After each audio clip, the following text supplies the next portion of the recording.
Assalamualaikum warahmatullahi wabarakatuh. Saya Vicky Friavan dengan NIM 22401177. Di sini saya akan menjelaskan materi mata kuliah studi hadis yang diampu oleh Bapak Ali Nur Rafiq STHI MAG. Materi yang saya akan jelaskan pada kesempatan kali ini yang pertama adalah pengertian hadis, ulumul hadis, sejarah, perkembangan, dan cabang-cabangnya.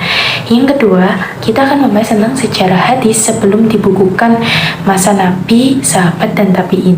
Yang nomor tiga, ada sejarah pembukuan hadis dan perkembangannya sampai sekarang. Untuk yang nomor 4, ada pembagian hadis dari segi kuantitasnya, mutawatir, dan ahad, masyhur, aziz, dan gharib. Yang kelima ada hadis sahih, hasan, pengertian, syarat-syaratnya, perbedaan, macam, serta contohnya. Yang selanjutnya adalah hadis dhaif, tandanya, macam, pembagian, contoh-contohnya. Untuk yang pertama, kita langsung saja menuju pengertian hadis dan ulumul hadis. Apa sih hadis itu? Pengertian hadis. Hadis menurut bahasa yaitu sesuatu yang baru, menunjukkan sesuatu yang dekat dan waktu yang singkat. Hadis juga berarti berita, yaitu sesuatu yang diberitakan, diperbincangkan, dan dipindahkan dari kepada satu orang menuju orang lain. Sedangkan hadis menurut istilah yaitu syara, hal-hal yang datang dari Rasulullah SAW, baik itu ucapan, perbuatan, pengakuan, atau takrirnya. Berikut ini adalah penjelasan mengenai ulumul hadis. Ulumul hadis adalah ilmu yang membahas kaidah-kaidah untuk mengetahui kedudukan sanad dan matan. Apakah diterima atau ditolaknya menurut Tengku Muhammad Hasbi Asyidki. Ilmu hadis yaitu ilmu yang berkaitan dengan hadis, banyak ragam macamnya. Selanjutnya yaitu sejarah perkembangan hadis. Sebelumnya terhimpun dalam kitab-kitab seperti sekarang. Hadis diajarkan dan diriwayatkan melalui lisan dan hafalan sesuai dengan keadaan masyarakat Arab saat itu yang memiliki daya hafal yang sangat kuat. Tapi bukan berarti kegiatan penulisan hadis tidak ada sama sekali. Sejak dulu sudah banyak sahabat yang mengumpulkan hadis dengan pencatatnya, meski hanya untuk kepentingan pribadi. Pada masa di antara wafatnya Rasulullah hingga diangkatnya Umar bin Abdul Aziz sebagai khalifah, terjadilah banyak pemausan hadis yang dilakukan oleh kelompok tertentu demi berbagai tujuan. Ilmu tentang hadis yang pertama muncul adalah al-jawr wa at-tadil, ilmu yang membahas dan meneliti secara khusus keadaan para perawi hadis. Baru pada masa abad ketiga sampai keempat, ulumul hadis mencapai masa keemasannya. Penulisan hadis secara mandiri sudah dilakukan dengan intens. Lalu untuk penyusunan ilmu hadis secara lengkap dilakukan sejak pertengahan abad keempat sampai ketujuh. Nah, pada masa penyempurnaannya itu terjadi pada abad ke-7 sampai 10. Lalu sampai ke abad ke-14 hingga saat ini sebagai periode kebangkitan ilmu hadis. Selanjutnya yaitu cabang-cabang dari hadis. Yang pertama ada ilmu rijal al-hadis, ilmu untuk mengetahui para perawi al-hadis dalam kapasitiannya sebagai perawi hadis. Yang kedua ada ilmu gharib al-hadis, penjelasan mengenai adanya lafaz-lafaz yang tidak jelas, yang sulit dipahami karena jarang digunakan. Yang ketiga ada ilmu al-nash wa al-musyaq, ilmu yang membahas hadis-hadis yang tidak mungkin dapat dikompromikan. Yang keempat ada ilmu taufiq al-hadis, ilmu yang membahas tentang hadis-hadis yang isinya tampak bertentangan. Dan yang terakhir ada ilmu illah al-hadis, yaitu ilmu yang membicarakan hadis-hadis yang secara zahir kelihatan sah, namun kemudian terdapat beberapa kekeliruan sampai kecacatan. Kedua, kita akan membahas tentang sejarah hadis sebelum dibukukan pada masa Nabi, masa sahabat, dan para tabi'in. Yang pertama yaitu pada masa Nabi. Hadis pada masa ini dikenal dengan al-syar, al-wais, wa al-takwin, yaitu masa turun wahyu dan pembentukan masyarakat Islam.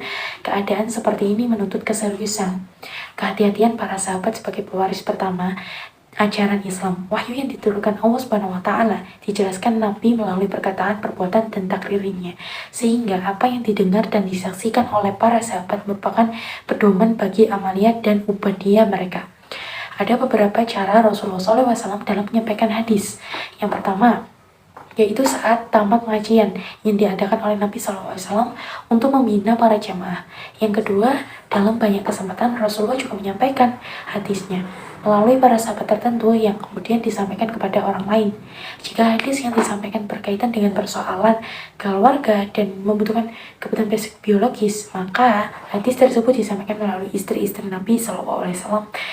yang ketika ada melalui ceramah atau pidato di tempat terbuka, misalnya ketika Haji Wada dan Fathul Al-Makkah, yaitu pada masa sahabat. Pada masa ini, perhatian para sahabat masih terfokus pada pemeliharaan dan penyebaran Al-Quran. Maka diriwayatkan hadis belum begitu berkembang dan masih ada pembatasan serta periwayatan karena itu para ulama menganggap masa ini sebagai masa pembatasan periwayatan. Pada masa Khulafaur Rasyidin terjadi penyederhanaan periwayatan hadis, di mana periwayatan ini ingin meriwayatkan hadis harus melakukan sumpah ataupun menghadirkan saksi jika hadis yang ditulis itu benar-benar terjadi. Selanjutnya yaitu masa tabi'in. Masa tabi'in adalah masa yang bertemu dengan sahabat yang meninggal paling akhir. Cara periwayatan hadis pada masa tabi'in adalah bilafzi, yaitu dengan lafaz, karena kodifikasi hadis mulai dilakukan di akhir masa tabi'in. Kodifikasi pada masa ini telah menggunakan metode yang sistematis, yaitu dengan mengelompokkan hadis-hadis yang ada sesuai dengan bidang bahasa.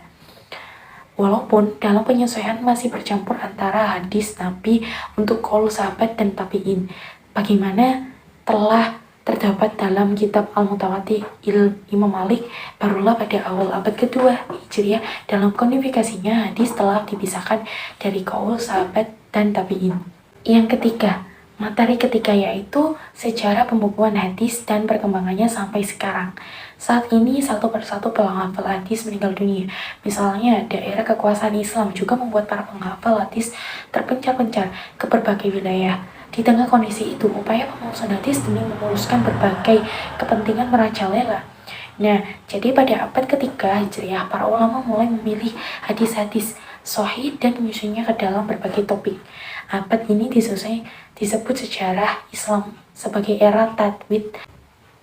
Untuk perkembangan pada masa sekarang atau masa modern, perkembangan hadis pada masa sekarang ini banyak yang melawan Allah, ya, karena kan sudah tertera di Al-Quran, tetapi banyak juga yang pemalsuan. Jadi kita harus pintar-pintar memilih hadis mana yang palsu dan mana yang benar. Kita akan memasuki materi keempat, yaitu pembagian hadis dari segi kuantitasnya, mutawatir dan ahad, masyhur, aziz, gharib. Hadis ditinjau dari kuantitasnya, ditinjau dari segi kuantitas atau dari segi jumlah kuantitasnya. Dari beberapa ulama berbeda pendapat tentang pembagian hadis ini. Di antara mereka ada yang mengelompokkan menjadi 3 bagian, yaitu hadis mutawatir, masyhur, dan ahad. Dan hadis menjadi 2. Ada juga menjadi 2, yaitu hadis mutawatir, ahad. Membagi hadis ini menjadi 2, masukkan hadis masyhur ke dalam hadis ahad yang diikuti kebanyakan ulama kalam. Menurut mereka hadis masyhur bukan merupakan hadis yang berdiri sendiri, akan tetapi bagian dari hadis ahad. Sedangkan yang menjelaskan bahwa hadis masyhur itu dapat berdiri sendiri adalah pendapat dari sebagian ulama usul. Baik, yang pertama adalah hadis mutawatir. Yang pertama adalah hadis mutawatir. Hadis yang ditinjau dari kuantitasnya berjumlah 2, yaitu mutawatir dan ahad. Menurut ulama hadis, mutawatir mempunyai pengertian sebagai berikut. Hadis yang diriwayatkan oleh orang banyak, yang mustahil menurut adat bahwa mereka bersepakat untuk memperbuat dusta. Lalu yang kedua ada hadis ahad, yang artinya khobar yang jumlah perawinya tidak sampai jumlah perawi hadis mutawatir, baik perawinya itu 1, 2, 3, 4, 5, dan seterusnya, yang tidak memberikan pengertian bahwa jumlah perawi tidak sampai kepada jumlah perawi hadis mutawatir. Yang ketiga ada hadis masyhur, yaitu hadis yang berarti sesuatu yang sudah tersebar dan sudah populer. Selanjutnya ada hadis al-aziz, berasal dari kata azza ya izud, yang mempunyai arti sedikit atau jarang adanya, dan juga bisa berasal dari kata azza ya azu, yang berarti kuat. Sedangkan artinya adalah hadis yang diriwayatkan oleh 2 orang, walaupun 2 orang rawi tersebut terdapat pada satu tobakoh.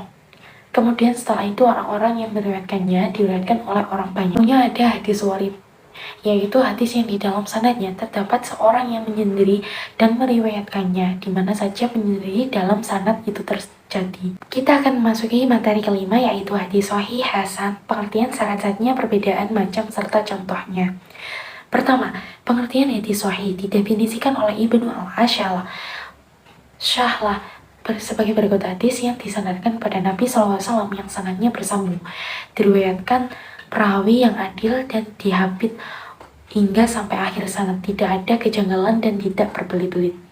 Sedangkan hadis hasan adalah hadis yang sanadnya bersambung, yang diriwayatkan oleh orang yang adil tetapi kurang sedikit kedobitannya atau kurang hafalannya, tidak terdapat di dalamnya suatu kejanggalan dan tidak juga terdapat cacat. Selanjutnya adalah syarat-syarat hadis sahih. Hadis sahih sanadnya harus bersambung, periwayatannya bersifat adil, periwayatannya bersifat dobit, tidak janggal atau syadz, dan terdapat dari ilat atau tidak terdapat cacat, seperti itu. Lalu selanjutnya adalah syarat dari hadis hasan. Yang pertama, sanad hadis tersebut harus bersambung. Yang kedua, perawinya adalah adil. Ketiga, perawinya mampu mempunyai sifat dobit, namun kualitasnya lebih rendah atau kurang dari yang dimiliki oleh perawi hadis sahih. Yang keempat adalah bahwa hadis yang diriwayatkan tersebut tidak syadz.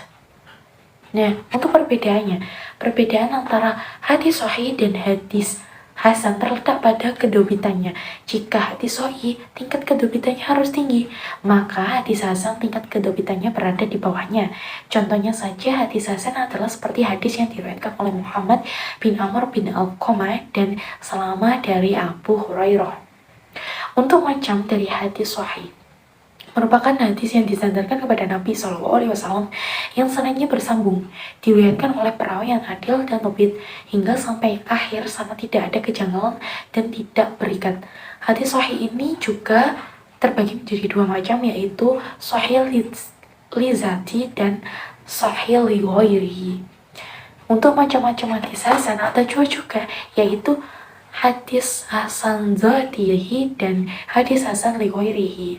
Menurut para ulama bahwa hadis hasan, baik hasan li zati maupun li ghairihi, juga dapat dijadikan hujah untuk menetapkan suatu kepastian hukum yang harus diamalkan. Selanjutnya di sini ada contohnya. Contoh dari hadis sahih dan hadis hasan. Dia contoh dari hadis sahih sebagai berikut. Hadasna Abdullah bin Yusuf qala akhbarana Malikun an ibni Sihabin an Muhammad bin Khubayrin Mut'im an abihi qala sami'tu Rasulullah sallallahu alaihi wasallam qala qara'a fil maghribi bit-tar. Artinya telah menceritakan kepada kami, Abdullah bin Yusuf, ia berkata, telah mengabarkan kepada kami Malik dari Ibnu Syihab dari Muhammad bin Jubair bin Mat dari ayahnya, ia berkata, aku pernah mendengar Rasulullah SAW membaca dalam sholat maghrib surat At-Tur. Hadis riwayat Bukhari, kitab azan. Yang selanjutnya yaitu contoh dari hadis hasan. Hadasna Kutaibah, hadasana Ja'far Sulaimanu Dubai an Abi Imrani Hauni an Abi Bakri ni Abi Musa Ash'ari qala sami'tu Abi bihadrati aduhi yaqulu qala Rasulullah sallallahu alaihi wasallam inna abwabal jannati Inna abwaba jannati tahta dhalali suyuf. Artinya telah menceritakan kepada kamu, Kutaibah telah menceritakan kepada kamu Ja'far bin Sulaiman dari Abu Imran al-Jawni dari Abu Bakar bin Abi Musa al-Ash'ari. Ia berkata, aku mendengar ayahku berkata ketika musuh datang, Rasulullah SAW bersabda, sesungguhnya pintu-pintu surga di bawah bayangan petang. Hadis riwayat At-Tirmizi bab Adbu Fadli Jihad. Lalu selanjutnya materi terakhir yaitu hadis do'if. Pengertian hadis do'if menurut bahasa adalah lawan kata kuat. Do'if ada dua macam, yaitu lahiriah dan maknawiyah. Sedangkan yang dimaksud di sini adalah do'if maknawiyah. Hadis do'if menurut istilah adalah hadis yang di dalamnya tidak didapati syarat hadis sahih dan tidak pula didapati syarat hadis hasan. Nah, selanjutnya yaitu macam-macam dari hadis do'if. Hadis yang termasuk dari hadis do'if, yang pertama ada hadis mursal, kedua ada hadis muqati, ketiga ada hadis muqdal, dan hadis mudallas. Untuk selanjutnya adalah pembagiannya.